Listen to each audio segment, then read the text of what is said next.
Welcome back to Quarter Life Clarity. I'm Brian Valeriano.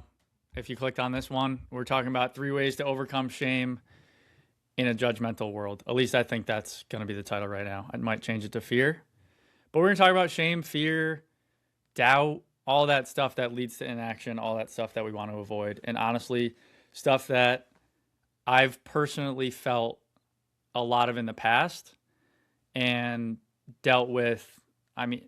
It's a daily battle with all that stuff, I think, for me and for a lot of us. And so I actually want to go back to last week's episode.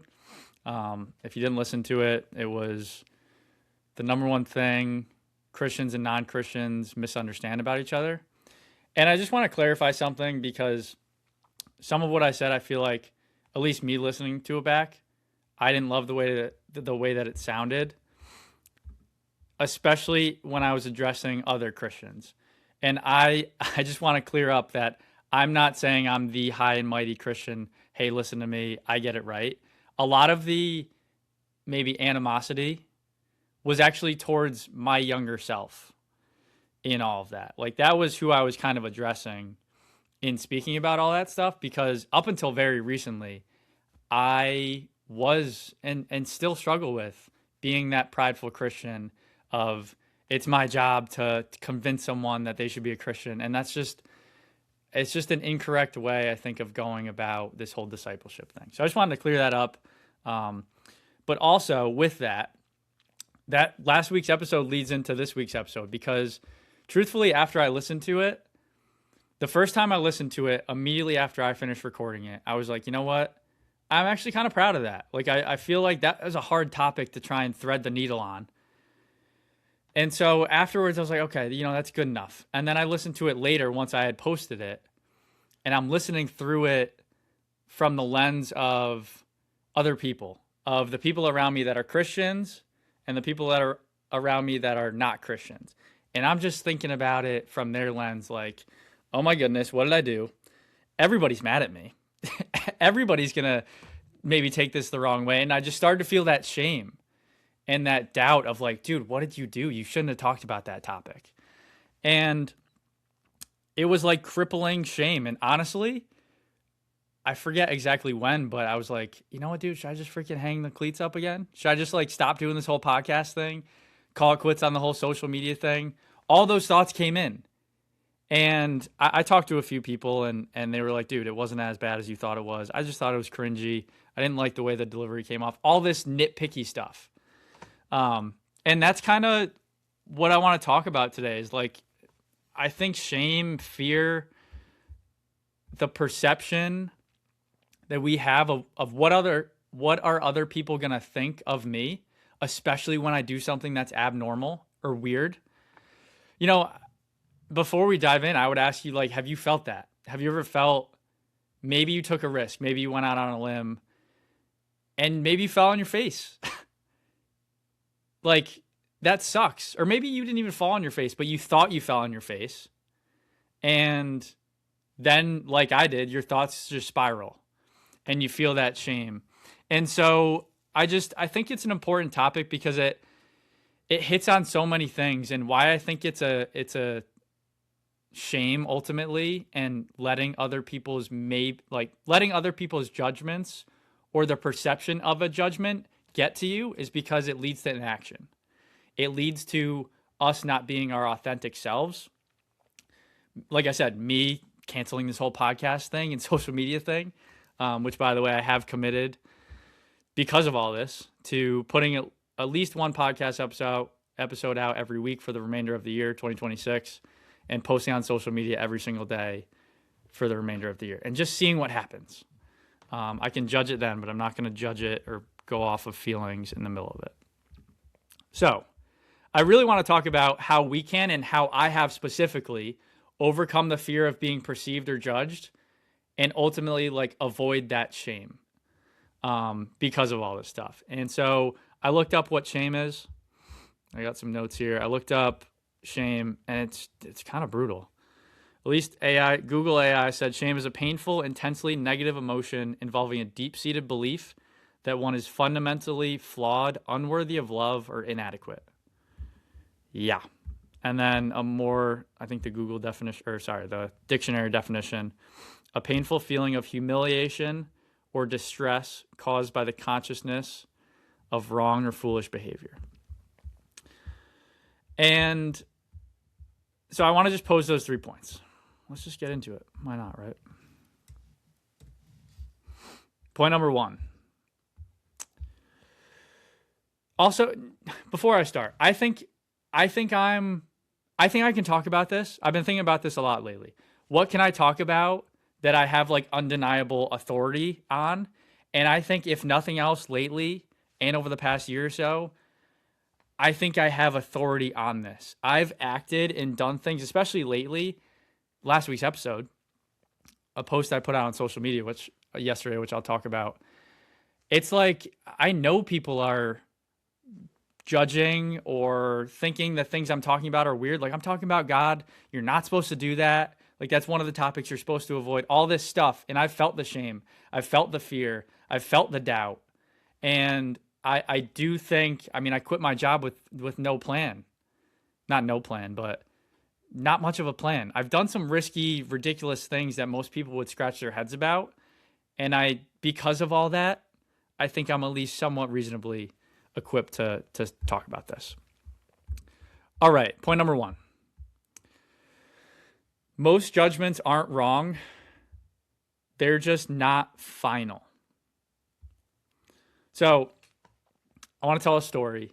Last year, I went on vacation with some buddies, and we were in an Uber, and a friend of a friend who I just met that was on this trip with us. We're in the Uber shooting the shit, and he was like, "Hey man, like, what do you do for work?" And that question has defeated me. It's killed me in the past couple of years, especially the past year, when it's like, dude, what are you doing? And so I feel shame about that. And I'm just like, I tell him I'm doing this podcast. And as soon as I say those words, I think that's the one that I started with, is like, I'm really just trying to build this podcast and community. And him and the Uber driver laughed. And it was just like, it was a moment where I was just like, that fucking sucks. Like, but at the same time, they were right. They were right to laugh. I think there's way too many podcasts out there. Like, I feel shame about just having a podcast. There's way too much information, knowledge, people putting their stuff out, podcasts, all this stuff. And there's so many people that like think they can make it, myself included, by doing this. And the point is most judgments aren't wrong. They're just not final. In that moment, was their judgment correct? I wouldn't have laughed. I think that's kind of messed up to do. You can think that on the inside, and I think a lot of people do, but just like laughing in my face, man, it was kind of brutal. And I wanted to say to the Uber driver, like, dude, what are you doing with your life, man? What do you do for work? You're driving me around right now. I didn't. I refrained. But the point is if we're honest, if we remove the emotion, if I remove the emotion from that situation, they're not wrong. I have this podcast that 15 people listen to every week. Like, yeah, you can laugh about that. Like, some of the social media stuff I'm putting out right now. This podcast, maybe. Cringy. Yes, last week's podcast episode. A little cringy. Yes, weird. Abnormal. Brian, you shouldn't do this. Yes. They're not wrong. They're just not final. And I want to share a quick video. I don't know how this is going to go, but a quick video from Alex Hormozi where he talks about this 99% right, 100% wrong rule. And I don't know how this is going to go. I'm going to pull it up on my phone, and people that are just listening, you should be able to hear it. It's about a minute long. 99% right and 100% wrong. So like they're right 99% of the time. But they're wrong 100% because the only thing that matters is the big one at the end. Like, your family and friends will say that every girl that you ever date is not good enough. Except for the one time you find the girl that you're actually going to marry. And then it doesn't matter. Or like, this won't last. Or like, this business idea is not going to work. And you might have 9 failures. I felt my first 9 businesses didn't really amount to anything. 9. As in the first one, spent time, fucking failed. Second one, this one will be different, fucking failed. Third one, this is the one. And then 6 more after that, right? I'm just painting this picture because, like, it's painful as shit because the whole time everyone is telling you, I told you so, and they're right. Today. But not forever. 99% right and 100%. God, fire me up. 99% right, and I'm going to unpack this. But I wrote this down. People are often 99% right about how something looks in the moment, but 100% wrong because they assume that that moment is permanent. Again, me and the Uber. Yes, they're right. Man, you're a podcaster right now? That's you're an idiot. But maybe sometime in the future, this podcast blows up. I don't know. It could. It's happened to people. A lot of people, I think, again, probably do this too much and rely on that. Maybe myself included. I don't know. We don't know yet, right? And so pulling this back to maybe you, I wrote down a few examples for the quarter lifer of this whole 99% right, 100% wrong thing. Example, if you're living at home, I am living at home right now. The 99% right judgment from others is that it looks unimpressive, you're behind in life, and you're not fully independent right now. That's true. True statements, yes. But where it's 100% wrong is this season is creating stability, it saves me money, and helps me be better prepared for the next season of life when I do move out, for the goals that I have in the future. Being single, me also, 99% right judgment. You're alone, you're lonely, you're behind. Yeah, I mean, yeah, kinda, sure, yes. That judgment about me, yes. You're not wrong. 100% wrong, though, where that statement's 100% wrong is you're not going to die alone. Singleness is building discernment, personal growth, and it's preparing you for when you do meet that person. I've been single for 5 years. I'm probably going to do an episode about that, of how it's been like actually an awesome thing. But it is preparation for the future. A lot of this stuff is. And then last one, quitting a job without a perfect plan. I already said, like, I've done that too.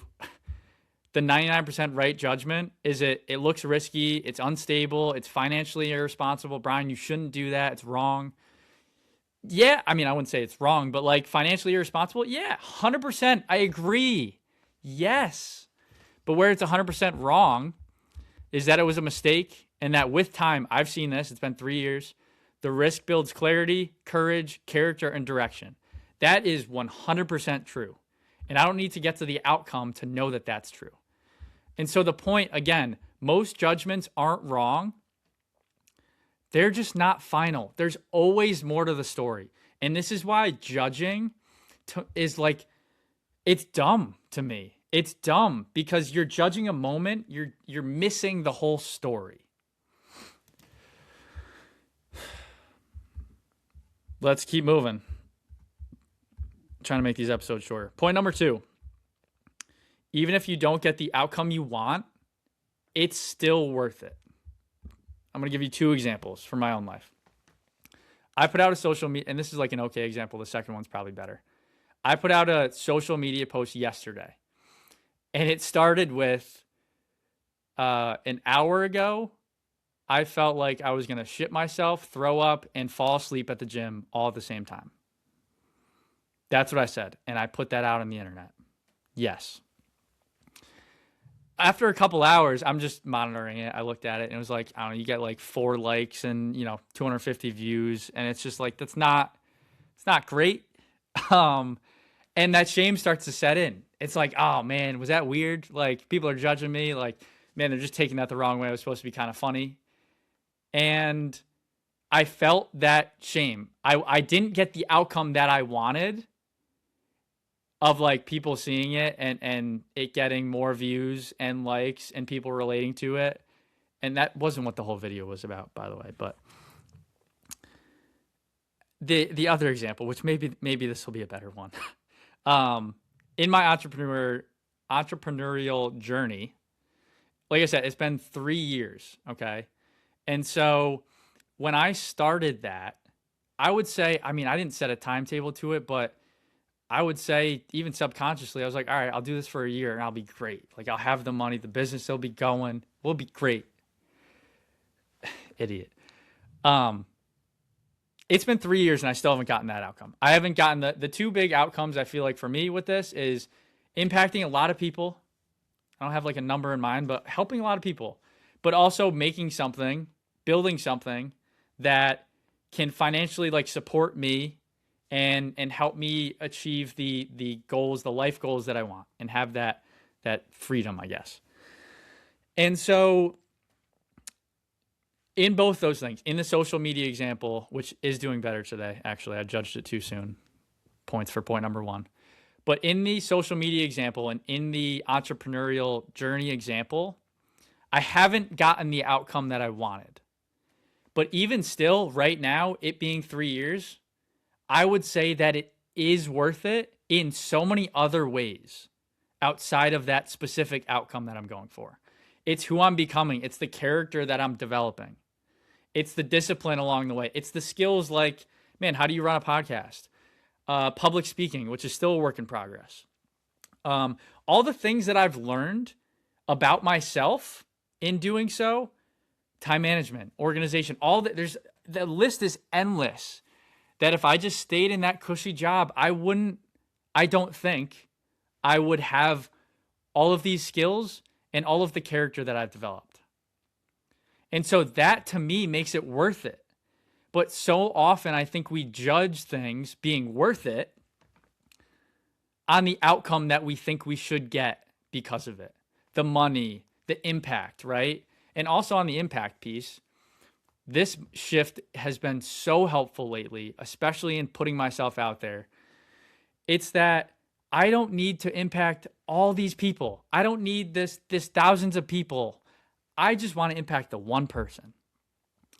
If the social media post I put out, if this podcast episode really hits home and impacts someone, not even like hits home, but just like makes you think about something differently or changes an action that you do, that's a success. That's impact. So it's shrinking it down. Like how can the one person that you impact, that's enough, man. And I know that I've done that. People have reached out over the years and told me that. And that makes it worth it. But I think we can get so distracted by the outcome that we have in our head that we miss out on all the other like intangibles. Okay. And so I hope that makes sense. But I think a relatable example for everybody here is like asking someone out, asking the girl out, or ladies, ask the guy out. We would love to get asked out. If you say you're in a bar and you walk over and you ask your girl out and you fumble your words, it sucks, it's terrible, you get a no, and you come back to your boys, tail between your legs, like, man,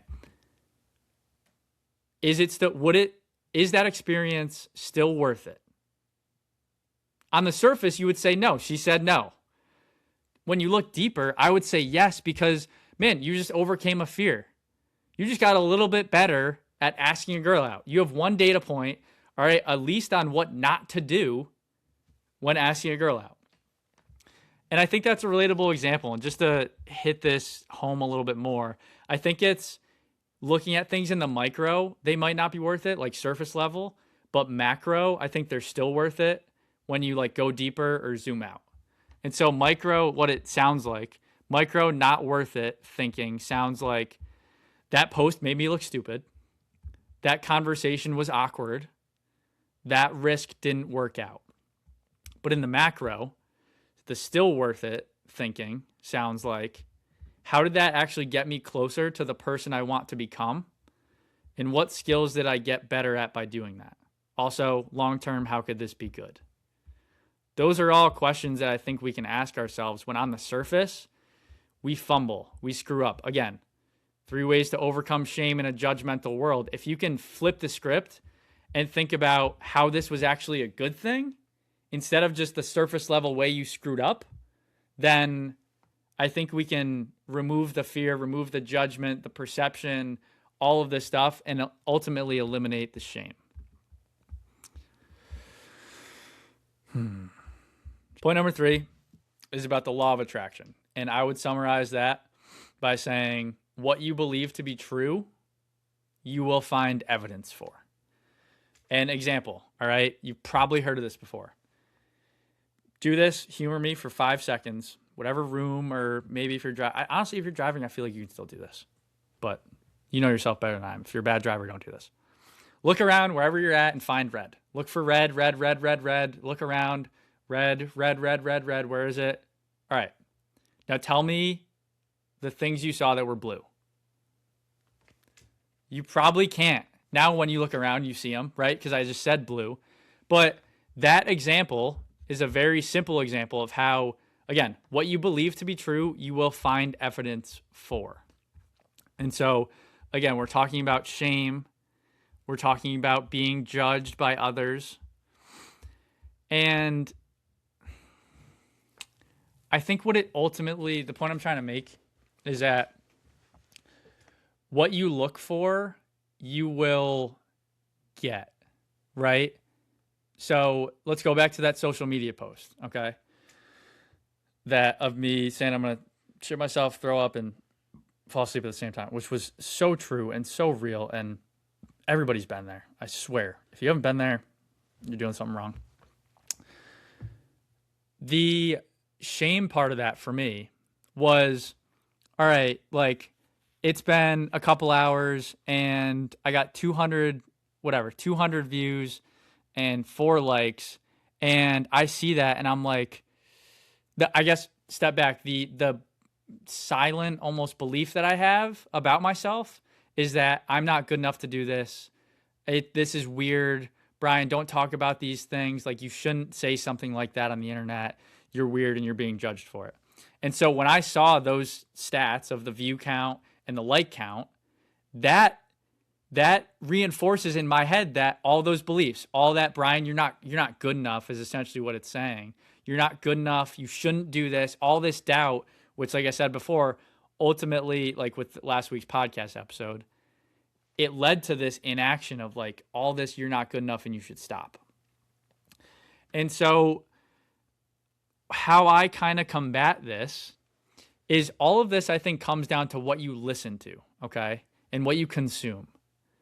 And I would include like my own thoughts in that, but I would really include as well the things you actually listen to, the TV shows you watch, the podcasts you listen to, the music you listen to, the social media clips that you see, and who you follow on the internet. All of this stuff, that's subconsciously, yeah, rewiring your beliefs, I think,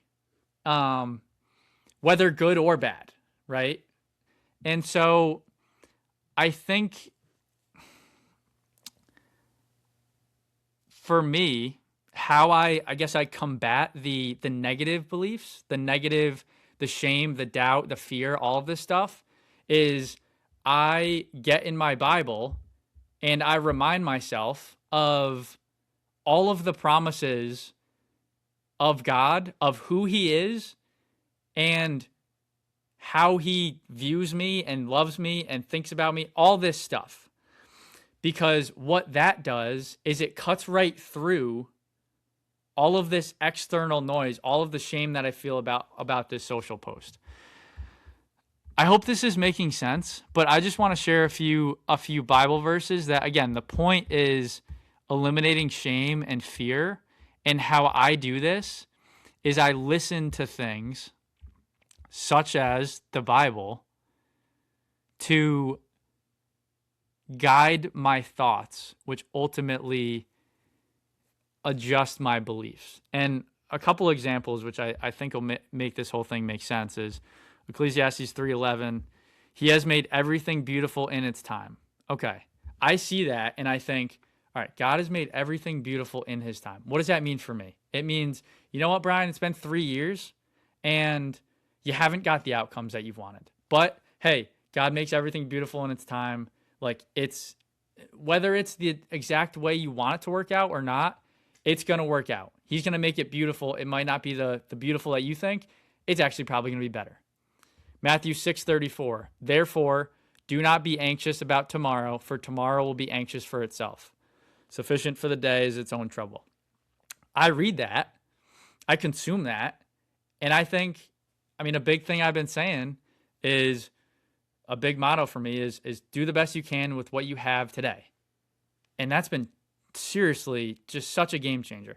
But that Bible verse reinforces it. Do not worry is all over the Bible. And that's what that tells me. Focus on today. Tomorrow is it's gonna have its own set of problems. So you know what? Today's troubles are enough. Relax. Focus on what's in front of you today. That brings me back to the present moment. That helps me and avoids this shame spiral and brings me back to the present.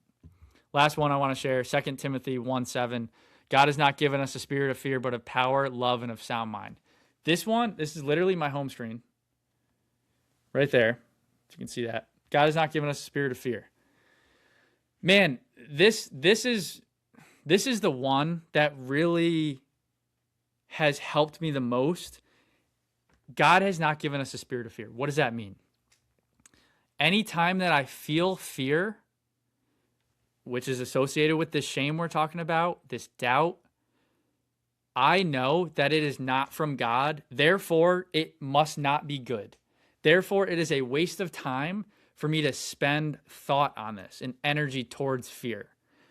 This is a huge one that I've internalized, and why I'm able to post this dumb video about me pooping my pants, throwing up, and sleeping on social media and be like, you know what, that's okay because God's not giving me a spirit of fear. Like, it's okay. It's going to be okay. It's going to work out. He's given me a spirit of power, love, and of sound mind. And so I've just internalized that to say to myself, like, fear is debilitating. And when you feel that shame, it's not true. And so again, this point, like the law of attraction, what you believe to be true, you will find evidence for. I believe the Bible is fully true. And so because of that, these promises that I read, I see them and I'm like, yeah, okay, that's true. The shame is not true. The fear is not true. Okay, that's actually great news now. Now I can move forward and not stay stuck here in this dwelling place. And this is a tangent, but also on the whole God part, like this whole law of attraction thing. If you believe God's not real, you're going to look for evidence that he's not real. Just like because I do think he is real and good, I'm going to look for evidence that those things are true. You know what I mean? So just a little sidebar. All right. I don't know, man. I hope that makes sense. This whole shame thing, I think, is it's a killer. And I think if we can have these ways, if we can figure out how to overcome things when especially we feel that perception from others of being judged, which honestly too may or may not be there. All this judgment could just be in your own head. Like all this stuff, it creates inaction. And for someone who's been pretty inactive for a few months, like you just feel the shame, you feel the doubt, you feel the what the hell is going on? What do I do? Fearful. What are people thinking of me? All this stuff. It's a one-way ticket to not live authentically and to not live a fulfilling life, a life true to you. And so I say all this because I hope it helps you break free from this judgmental world that we live in. And get back to point one, a lot of the judgments might be true. That's okay. Go Eminem 8 Mile on it and be like, yes, man, I do live in a trailer park with my mom. Like that's it. That's the whole point. That's point number one. Others' judgments are 99% right, 100% wrong. So a little recap here. Even if you don't get the outcome you want, it's still worth it. Your character, like it's doing so many other things to you behind the scenes when you step out and take action. And then the law of attraction, what you believe to be true, you will find evidence for. Honestly, in speaking from experience, the more you do this stuff, the more you act, even though you might feel fear, it gets better. We all think we're different, but we're not. We all feel the same stuff. It says in the Bible that if you felt something, someone else has felt it too. And that includes shame, that includes fear, that includes the bad stuff too. So essentially, you're not alone. I hope this podcast episode helped you. And yeah, just keep going. See you next time. 30 minutes. Oh, man, I got to get better at that.